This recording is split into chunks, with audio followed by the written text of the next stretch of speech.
يقدم لكم هذا البرنامج برعاية موبيليس. موبيليس، معا نصنع المستقبل.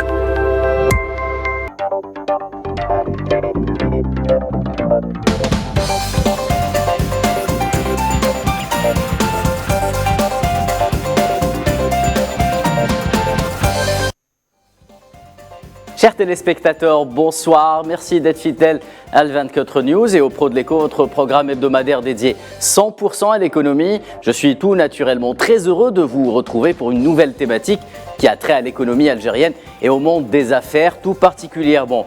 Et pour cause, nous en parlons très souvent, cela fait partie des axes prioritaires de la feuille de route économique de l'Algérie. Les exportations vers l'Afrique ont désormais la cote, le marché africain affiche au grand jour toutes ses potentialités.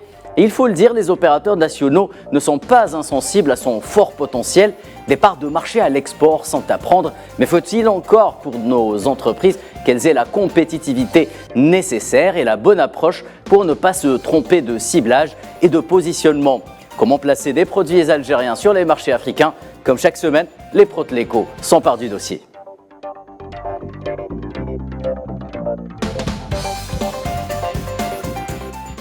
Et pour répondre à la problématique générale des pros de l'écho, ce soir, j'ai la chance d'avoir à mes côtés de fins connaisseurs du marché algérien et africain. Honneur aux dames, comme on dit, Shiraz Ben Salman, bonsoir. Très heureux de vous avoir sur le plateau des pros de l'écho. Merci beaucoup, M. Batage, ravi d'être ici. Merci. À vos côtés se tiendra M. El Mouaz Khaireddine. Vous êtes exportateur algérien ayant plusieurs années d'expérience sur le marché africain. Bonsoir à vous également. Merci de nous avoir honoré de votre présence. Bonsoir M. Batage et merci de nous avoir invités à votre émission. Tout l'honneur est pour moi. Et depuis Addis Abeba, en Éthiopie, nous aurons également l'honneur d'accueillir Kebour Guéna. Vous êtes président de la Chambre panafricaine de commerce et d'industrie. Merci à vous également d'être parmi nous. Merci, je suis content d'être ici avec vous ce soir. Très bien, et comme d'habitude, avant de répondre à la problématique du jour, comme je vous le disais, retour d'abord sur les principales caractéristiques du marché africain dans ce sujet préparé par la rédaction des Pros de l'Écho. Exporter des produits vers l'Afrique, une démarche de plus en plus adoptée par les entreprises algériennes désireuses de trouver de nouveaux débouchés commerciaux dans un continent qui lui tend les bras. Mais comme ça, cela paraît plutôt facile, l'aventure commerciale africaine est tout sauf une partie de plaisir car il s'agit d'un environnement économique plutôt méconnu pour les opérateurs algériens. Le marché africain a ses propres codes qu'il convient de vulgariser pour mieux les maîtriser. Les experts préconisent de recourir à la veille stratégique sur l'aspect juridique afin de s'imprégner des lois et législations en vigueur. Si l'Algérie vise à porter ses exportations hors hydrocarbures à 10 milliards de dollars, pour ce faire, le pays tente de dérouler le tapis rouge aux entreprises nationales à travers un certain nombre de mesures et de projets, notamment au volet logistique. Lancement de nouvelles routes, lignes maritimes et aériennes, mise en place de zones industrielles et logistiques frontalières ou encore salons et foires dédiés aux produits algériens dans différentes capitales africaines. Les petits plats sont mis dans les grands et l'objectif demeure le même, renforcer la compétitivité des produits locaux. Dernièrement, l'Algérie a annoncé que 2 agences bancaires ouvrent leurs portes en Mauritanie et au Sénégal pour apporter un soutien financier aux professionnels du commerce, un atout de plus dans la bataille des chiffres et des parts des marchés en Afrique. Sur la photographie des secteurs algériens qui s'en sortent le mieux en Afrique, actuellement les produits pharmaceutiques, les engrais, l'électroménager, le ciment ou encore les boissons ont une place de choix si les volumes restent encore à améliorer. La marge de progression des opérateurs est, elle, aussi importante, particulièrement dans l'agriculture et l'industrie. Dans l'attente de l'entrée en vigueur des dispositions de la zone de libre-échange continentale, ZLECAf, le commerce interafricain est lui aussi appelé à se décomplexer à travers une politique de préférence continentale face aux produits affichant un bon rapport qualité-prix. Dernièrement, le ministère algérien du Commerce a annoncé que les exportations relatives au secteur des boissons ont enregistré un volume de 20 millions de dollars entre 2020 et 2022. Allez, place à présent au débat des experts, des pros de l'éco. Shiraz Ben Salman, on va commencer avec vous. Donc, commençons par une question globale, si vous le voulez bien. Les exportations vers l'Afrique, on en parle beaucoup, parfois à tort et à travers, il faut le reconnaître. Mais concrètement, quel est le processus à suivre pour qu'un opérateur algérien, son produit surtout, soit commercialisé en Afrique? Je rappelle, j'avais oublié de le mentionner, vous êtes DG donc de Pitchword Fast. Voilà. Ça. Merci beaucoup. Alors, je pense que déjà, il faut se dire que le marché africain, c'est comme n'importe quel marché à l'international. Donc, si on veut s'exporter, si on veut commercialiser nos produits, il faut l'aborder comme tout autre marché. C'est-à-dire qu'il y a des processus pour tout ce qui est export. Donc, il faut s'assurer que déjà, on est soit producteur, oui, soit que si on n'est pas producteur et qu'on est on est plutôt... On a dans notre registre de commerce le registre donc d'export. Parce que si on ne peut pas le faire, déjà, on n'ira pas plus loin. Il faut s'assurer qu'on soit bien accompagné, dans le sens où, ça a été mentionné d'ailleurs dans le reportage, que la banque avec qui on va travailler et la connaissance. Il y a quand même des règles qui existent. Quand on va vendre à l'international, on va devoir facturer, donc il faut domicilier bien sûr sa commande. Et pour cela, il y a des choses qui vont être faites, et il y a des choses qui sont faites par ces institutions-là. Donc vous avez les banques, il y a des banques qui sont très connues, qui ont l'habitude de travailler. Et comme on l'a dit, on parle beaucoup d'export et il y a des experts. Et il ne faut pas oublier bien sûr la partie logistique, savoir quel va être le plus intéressant dans le sens de prix, mais aussi d'atteinte des marchés. Et je n'oublierai jamais, et je pense que ça c'est un point très important, la question d'étudier le marché, savoir où est-ce qu'on va pouvoir apporter de la valeur ajoutée et s'adapter. L'Afrique reste aussi un continent très divers, que ce soit au niveau des cultures ou qu'au niveau des langues. Donc il faut aussi que nos produits que l'on souhaite commercialiser, soit on ait le packaging en anglais, en français, en arabe, en portugais ou en tout cas dans la langue du marché où on va vouloir exporter. Donc c'est vraiment déjà avoir tout cela en place et ne pas oublier bien sûr avoir des équipes bien formées, quitte à avoir aussi surtout des équipes dédiées à l'export, même si au début ce sera une seule personne, parce que c'est avec cela qu'on va pouvoir mettre en place une stratégie et un plan d'action pour pouvoir commercialiser et du coup exporter. Très bien, Shiraz Ben Salman, merci pour cette entrée en matière. Monsieur Khaireddine, vous qui avez une expérience de plusieurs années, je crois 10 ans en Afrique, quelles sont pour vous les étapes primordiales justement et indispensables à tout exportateur algérien potentiel avant de se lancer dans l'aventure commerciale en Afrique? Oui, de par mon expérience, moi je dirais que, en plus de ce que je viens de dire, mademoiselle Shiraz, il faut que l'Algérien s'adapte à la demande du marché ciblé. Oui. C'est-à-dire, si un marché ne demande pas de surqualité, c'est pas la peine de faire de la surqualité. Exactement. Voilà, donc une prospection est nécessaire dans un premier temps pour un exportateur qui veut rentrer dans un marché. Après, il faut savoir qu'on va arracher, il faut arracher des parts de marché. Oui. Moi, mon expérience, elle est dans les dates.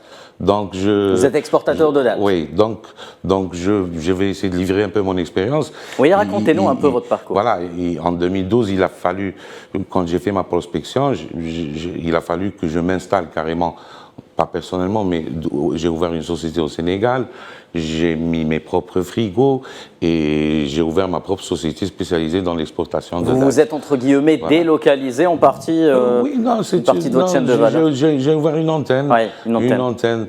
Voilà. Actuellement, l'Algérie est en train d'ouvrir une plateforme sous forme de structure comme un showroom pour les produits algériens.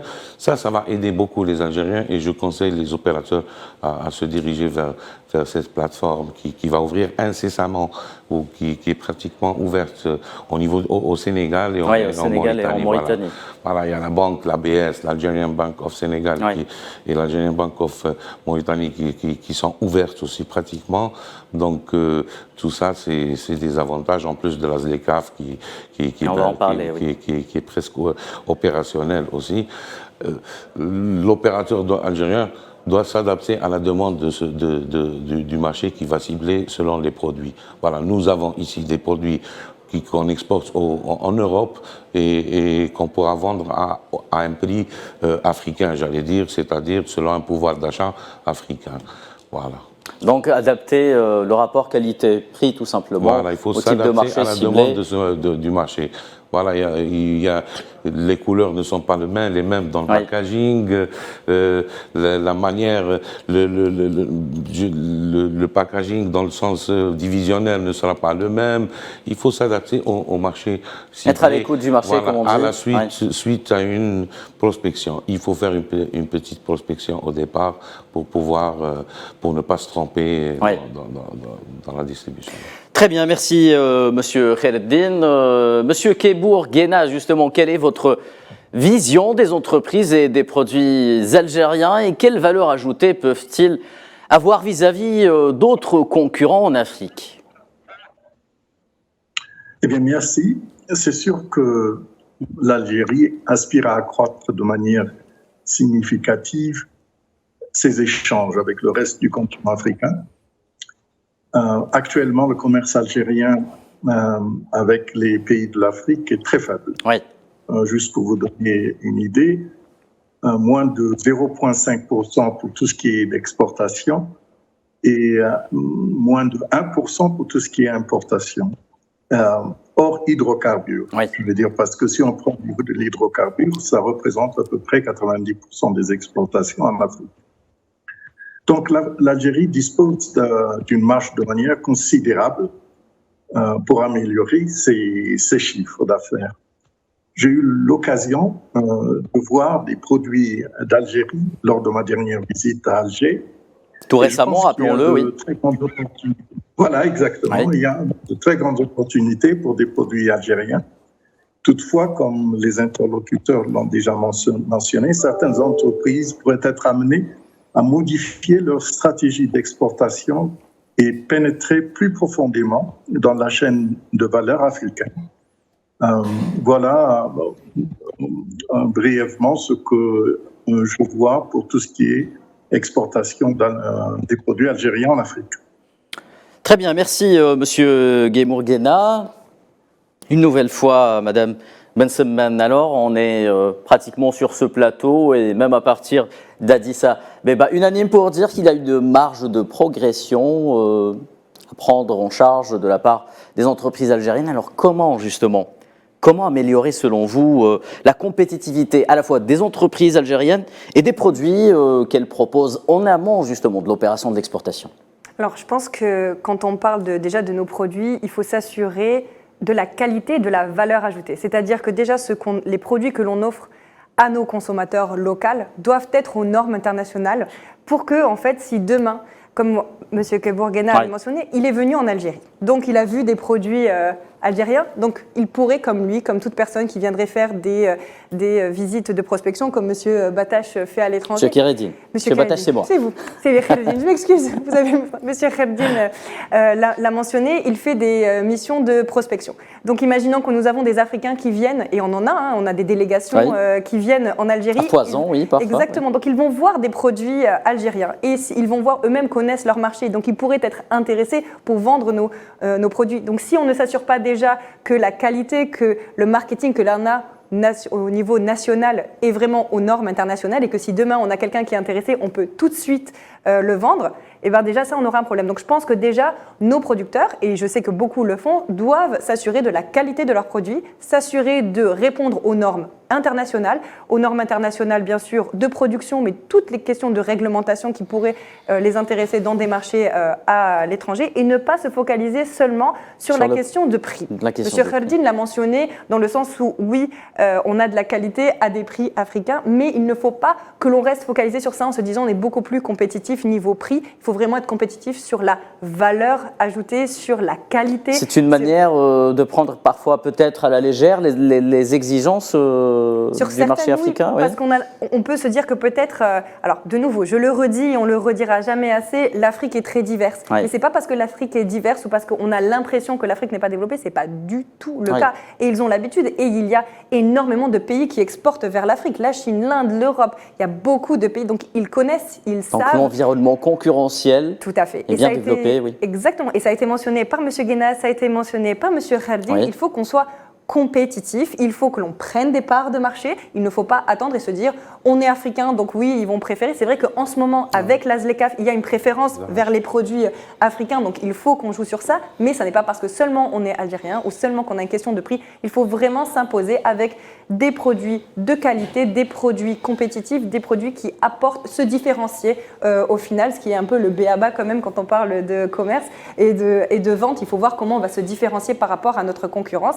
Et ça revient du coup à ce qu'on dit toujours à la base, faire sa veille concurrentielle, connaître les marchés, s'adapter. Donc c'est vraiment, pour moi, c'est vraiment ça. C'est vraiment s'assurer qu'on soit au top pour pouvoir au final exporter et après voir comment se différencier.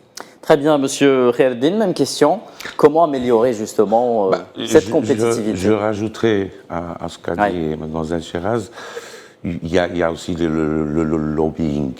Le lobbying joue un grand rôle en matière de J'aimerais juste rappeler que l'Algérie, justement, vient d'activer sa diplomatie, entre guillemets, économique, à des raisons de peut-être lobbying, voilà, en Afrique. Je sais que de par mon expérience au Sénégal, l'association des Algériens résidant au Sénégal est en train de tout faire pour bien accueillir les Algériens, leur ouvrir un peu les portes du pays, pour pas qu'ils se fassent avoir, etc. Donc ça, il y a le côté lobbying qui joue un rôle très très important et on essaye de faire avancer les choses à partir de là.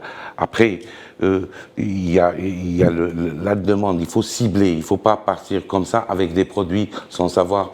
Très important. S'il y a une demande sur ce produit. Voilà, il faut cibler, au risque de me répéter, la prospection est très importante et cibler des produits, c'est très important. Après, il y a les conseillers économiques qui sont maintenant au niveau pratiquement de toutes les ambassades, ils existent depuis quelques mois seulement, ils ont été installés, vont jouer un rôle très important. Ils commencent déjà à le faire et on compte beaucoup sur ça pour faciliter, ouvrir les portes pour les Algériens afin de pouvoir arracher des parts de marché. Comme disait Mlle Sheraz, il ne faut pas croire que l'Afrique, elle est là, elle attend que les produits... Non, il faut se battre et moi, je ne vais pas rentrer dans les détails, mais j'ai eu beaucoup de mésaventures. Alors, on aimerait en connaître quelques-uns, justement, quelques-unes de ces mésaventures, si vous pouvez nous faire part, justement, des principales difficultés rencontrées par les opérateurs algériens, pas qui veulent s'installer en Afrique, mais qui veulent exporter vers l'Afrique. Oui, comme je vous dis, c'est une guerre. Arracher des parts de marché, c'est une guerre. On va carrément diminuer le chiffre d'affaires de certains pays au profit de notre pays. Donc, c'est une guerre sans pardon, sans scrupule. J'ai eu affaire à la justice au Sénégal, j'ai eu affaire tout ça pour des histoires qui étaient carrément montées comme ça pour me décourager, pour casser un peu le travail de fond que je faisais. Et bon, alhamdoulilah, avec le temps, on a réussi à rester sur place, coûte que coûte.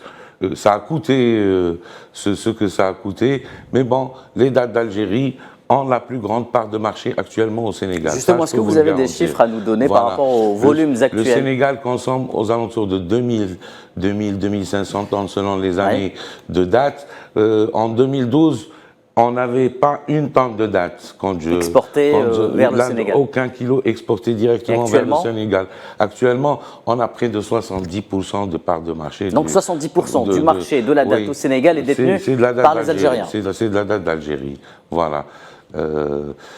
Après, pour les autres produits aussi, il faut avancer. Je sais qu'en matière de ciment, l'Algérie livre beaucoup de ciment pour le Sénégal. Et ça va venir Il y a beaucoup d'Algériens. Moi, dans cette année, j'ai accompagné, dans le cadre de l'Association nationale des exportateurs, l'ANEXAL. ANEXAL, oui, dont vous êtes membre, oui. Où je suis membre du bureau exécutif là-bas. Et j'ai accompagné plein d'Algériens à s'installer carrément, à partir en famille, et qui sont en train de faire leur premier pas. Inch'Allah, ça va donner son fruit. Après, ça ne va pas venir du jour au lendemain. Donc, c'est une zone de confort qu'il faudra tout simplement quitter si l'on veut arracher, comme vous le dites, des parts de marché en Afrique. Kébour, Guéna, justement, ces marchés africains, ils attirent de plus en plus l'intérêt des entreprises, y compris européennes, asiatiques. Monsieur Khaireddine vient de le rappeler, qui veulent y exporter tout type de produits. Quels sont aujourd'hui les secteurs les plus exposés qui arrivent à séduire les opérateurs étrangers? Eh bien, je pense que dans toute l'Afrique, si on regarde les exportations en Afrique, les principaux produits sont les automobiles, par exemple, et ça à cause de la croissance économique de l'Afrique, de l'urbanisation et du niveau de vie qui s'accroît. Les personnes sont désormais en mesure d'acheter des véhicules à des fins personnelles ou commerciales. Cela tombe bien, j'ai envie de dire, l'Algérie relance son industrie automobile. Oui, pourquoi pas. Et l'autre produit, c'est les ordinateurs et les produits informatiques. Oui. Comme vous le savez, vous l'avez peut-être déjà entendu, l'Afrique connaît des taux de croissance les plus élevés du monde. Exactement. Pour les produits informatiques, en raison de la tendance de l'informatisation qui s'est installée sur le continent. Les fabricants multinationaux sont donc concentrés à produire des produits en grande quantité pour l'Afrique. Donc, il y a un marché potentiel dans ce domaine. Les vêtements et accessoires de mode sont aussi très recherchés et très vendus en Afrique. Les produits pharmaceutiques, et je sais bien que l'Algérie a des capacités quand même assez importantes dans ce domaine. Il existe certainement en Afrique un fossé énorme entre la demande et la chaîne d'approvisionnement, car l'Afrique ne compte pas beaucoup de fabricants de produits pharmaceutiques. Et voilà un secteur qui pourra attirer des investisseurs algériens. D'autre part, il y a aussi les machines, des produits d'ingénierie. En grande partie, l'Afrique ne dispose pas de base solide et diversifiée nécessaire à la production de la plupart de ces produits d'ingénierie, donc un autre marché. Et je dirais aussi les produits chimiques. Oui, les engrais naturellement, oui. Exactement. À cause du développement de l'agriculture, j'imagine. Pour tout ce qui est agriculture et même pour tout ce qui est peut-être des produits de cosmétiques. Oui. Enfin, moi, je mentionnerais aussi comme des produits d'agriculture, le riz, l'acier, des matières plastiques sont des produits qui sont exportés plus ou moins dans tous les continents, dans tous les pays de l'Afrique. Très bien, Monsieur Guéna. Merci. Shiraz Ben Semman, tout exportateur, je l'imagine, vous le savez, se doit avoir un minimum d'informations sur le marché cible.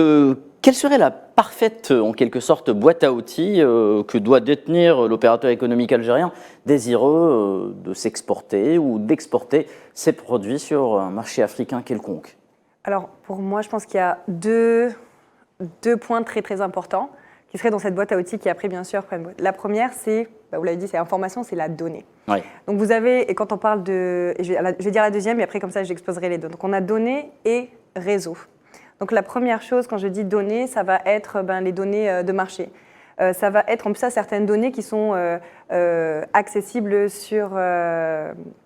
Les données qui sont accessibles sur Internet, donc par exemple la population, le PIB, le pouvoir d'achat, savoir quelles sont les industries qu'ils produisent, celles qui exportent. Ce sont des données qui, même sur Wikipédia, sur Google, vous allez pouvoir les trouver. Après, vous allez avoir des données beaucoup plus spécifiques au marché, où là, beaucoup plus précises. Tout à fait précises par rapport à quels seraient vos compétiteurs, les taxes douanières, combien ça coûterait, quel est le prix qui est vendu, et ça, bien sûr, vous avez des... Généralement, ce sont des informations qui sont monnayées par certains cabinets de consulting. Oui. Tout à fait, et ce qui est tout à fait logique, parce que, alors, il faut le savoir, alors surtout si on parle d'Afrique, l'Afrique reste quand même un marché assez opaque, pas si transparent que cela.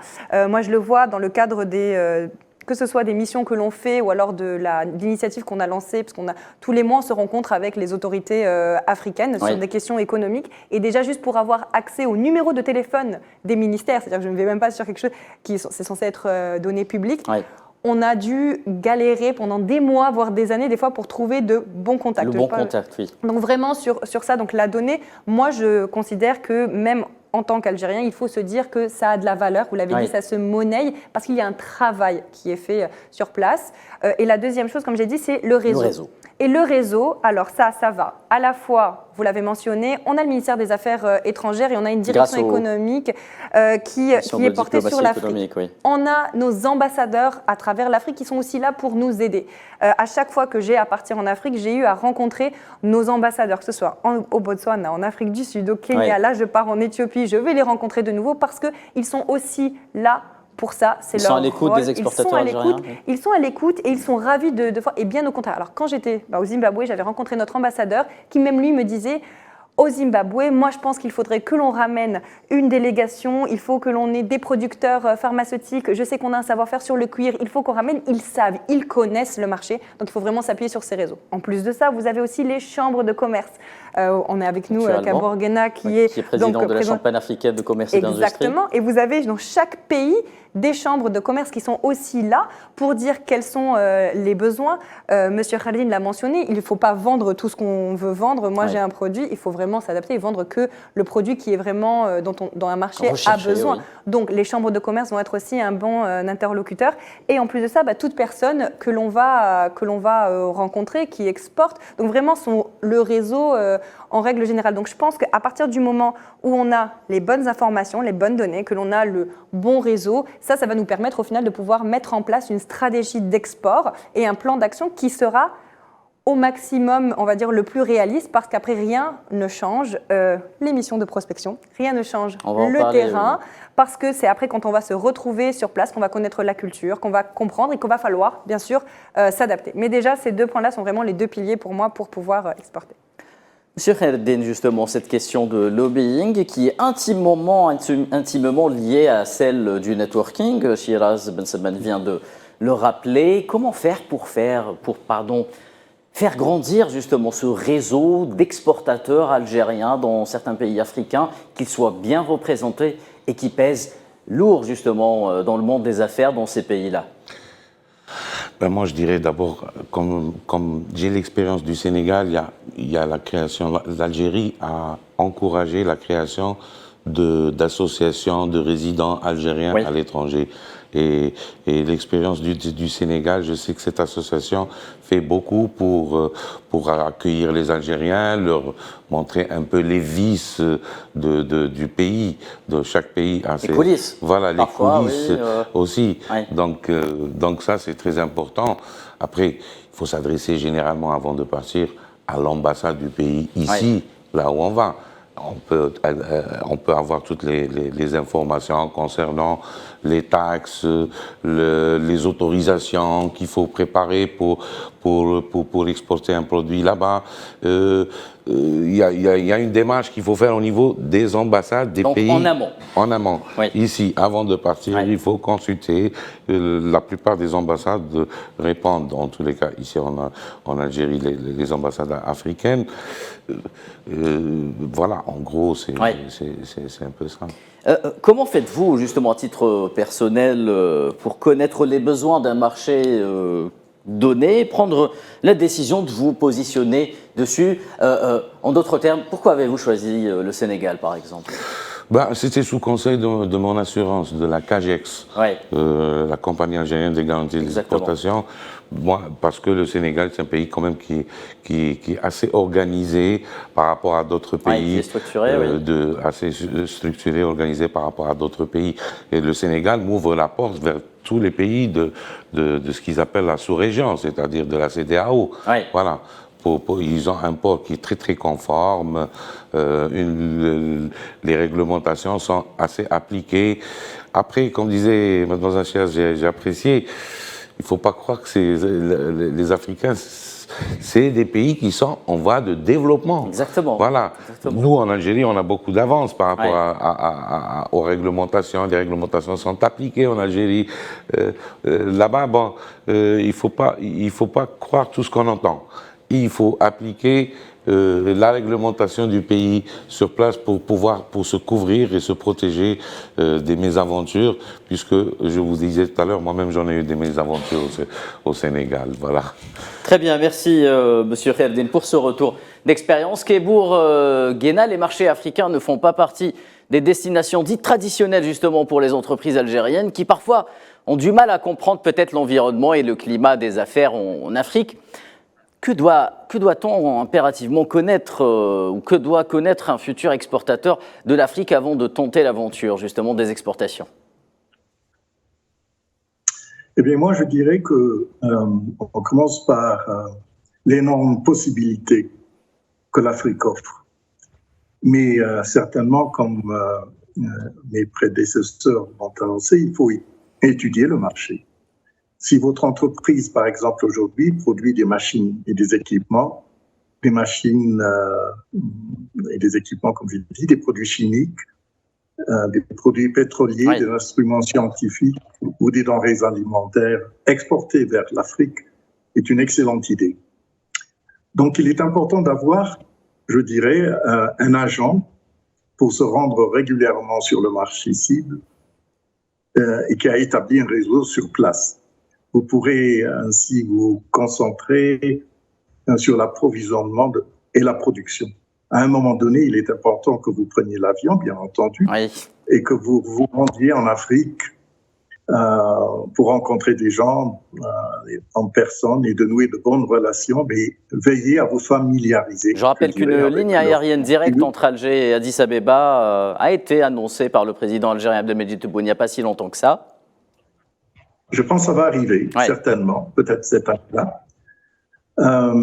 Cependant, comme tous les marchés émergents, il existe des risques. On l'a aussi mentionné. Il s'agit notamment de la corruption, de la bureaucratie, de la criminalité. Donc, dans un pays, dans un continent comme l'Afrique, un pays comme l'Afrique du Sud, par exemple, il faut respecter les lois qui exigent un certain pourcentage, par exemple, d'employés, de directeurs et d'actionnaires soient indigènes de l'Afrique du Sud.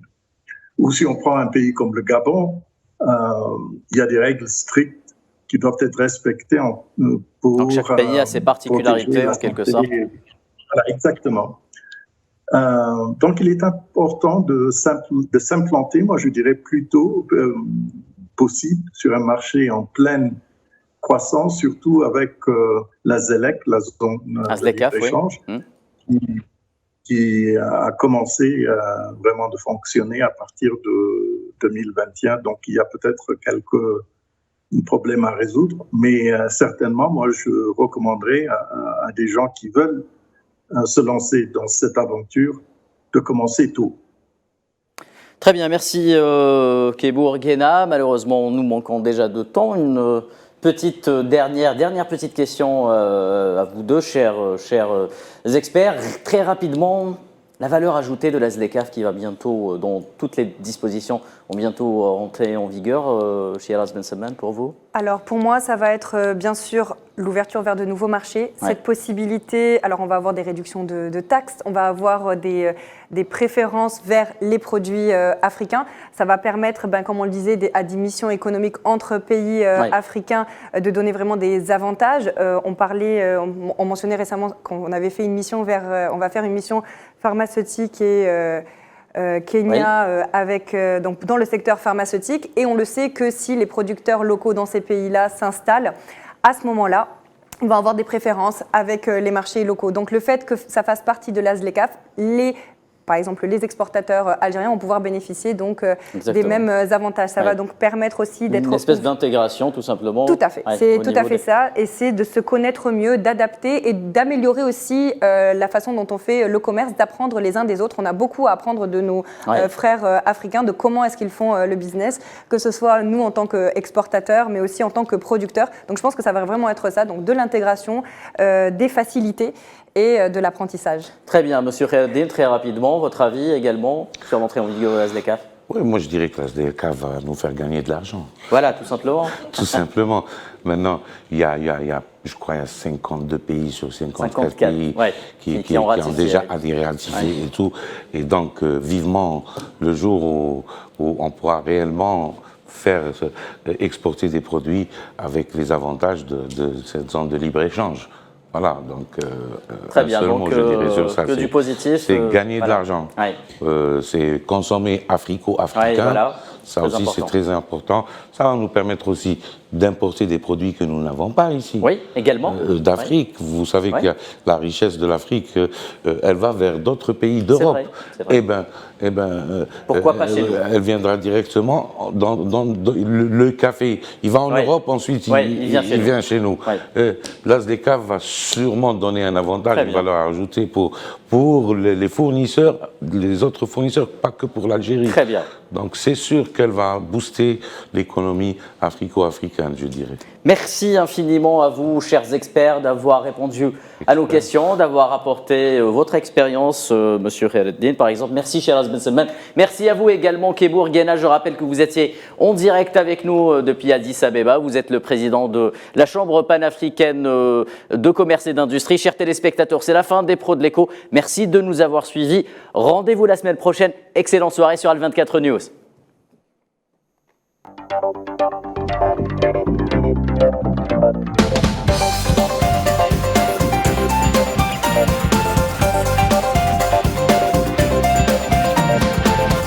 قدم لكم هذا البرنامج برعاية موبيليس. موبيليس، معا نصنع المستقبل.